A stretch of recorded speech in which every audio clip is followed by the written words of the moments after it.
اسرائیل اور حماس کے درمیان خان یونس، رفح اور دیگر علاقوں میں جھڑپیں جاری۔ اسرائیل اور یوکرین کی امداد کا بل امریکی سینٹ سے منظور نہ ہو سکا۔ غزہ کی صورتحال عالمی سلامتی کے لیے سنگین خطرہ ہے، اقوام متحدہ۔ وائس آف امریکہ واشنگٹن سے اہم خبروں کے ساتھ سعدیہ زیب رانجھا۔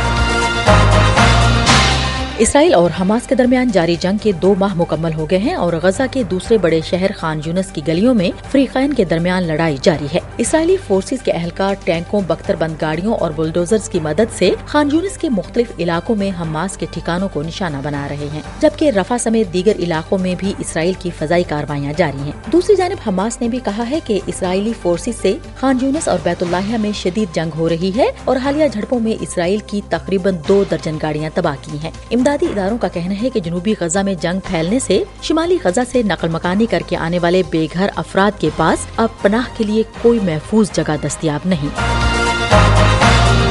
ہم وائس آف امریکہ واشنگٹن سے آپ سے مخاطب ہیں۔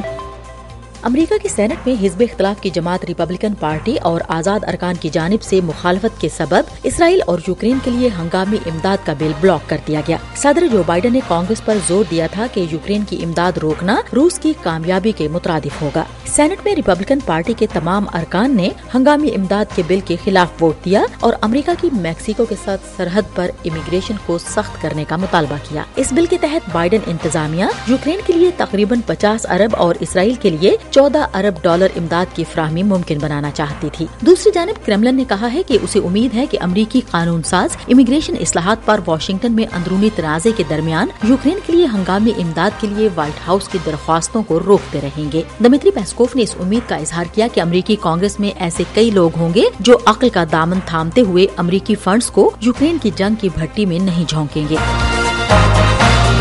ہم وائس آف امریکہ واشنگٹن سے آپ سے مخاطب ہیں۔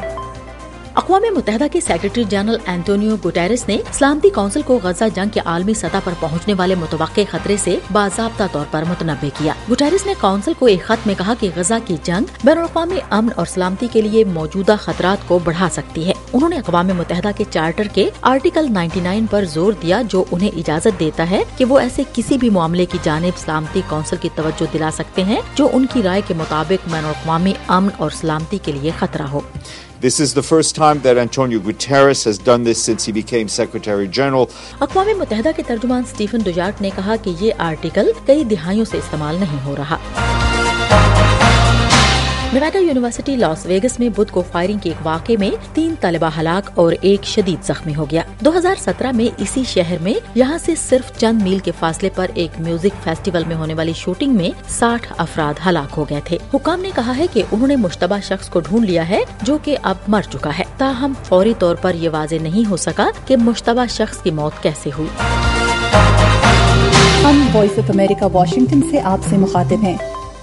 چین اور یورپی یونین کے رہنماؤں نے جمعرات کو بیجنگ میں ملاقات کی جس دوران تجارت اور یوکرین کی جنگ سے متعلق اختلافات پر بات چیت کی گئی۔ چینی صدر نے یورپی کمیشن کے صدر ارسلا وان ڈر لائن اور یورپی کونسل کے صدر چارلز میشل سے سرکاری گیسٹ ہاؤس میں ملاقات کی۔ یورپی یونین چین پر زور دے رہی ہے کہ وہ اپنے 27 رکن ملکوں کی مصنوعات کی مارکیٹ تک رسائی کو بہتر بنائے تاکہ فریقین کے درمیان $200 بلین سے زیادہ کے سالانہ تجارتی عدم توازن کو دور کیا جا سکے۔ جمعرات کو جاری ہونے والے چینی کسٹمز کے اعداد و شمار کے مطابق چین نے اس سال کے پہلے 11 مہینوں میں یورپی یونین کو $458.5 بلین کی اشیاء برآمد کی اور $257.8 بلین کی درآمد کی۔ چین نے یوکرین کے خلاف روسی جارحیت پر غیر جانبدارانہ موقف اختیار کرتے ہوئے یورپی یونین کو ناراض کیا ہے۔ یورپی یونین چین پر زور دے رہی ہے کہ وہ روس کے ساتھ اپنا اثر و رسوخ استعمال کرتے ہوئے جنگ بند کروائے۔ اور جرمنی میں ٹرین ڈرائیوروں کی یونین GDL نے جمعرات سے جمعے کی شام تک ملک گیر ہڑتال کا اعلان کیا ہے۔ یونین کے چیئرمین نے کہا ہے کہ اگرچہ یہ رش کا سیزن ہے لیکن ہڑتال کرنے کا کوئی اچھا وقت نہیں ہوتا۔ ٹرین ڈرائیوروں کو ایسے آجر کا سامنا کرنے کے لیے تیار کیا جا رہا ہے جو ان کو نظر انداز کرتا ہے۔ چیئرمین نے خبردار کیا کہ جنوری میں مزید ہڑتالیں ہوں گی۔ اس کے ساتھ ہی اہم خبروں کا یہ بلیٹن اب ختم ہوتا ہے۔ سعدیہ زیب رانجھا اور ایڈیٹر بہجت جلانی کو اجازت دیجیے۔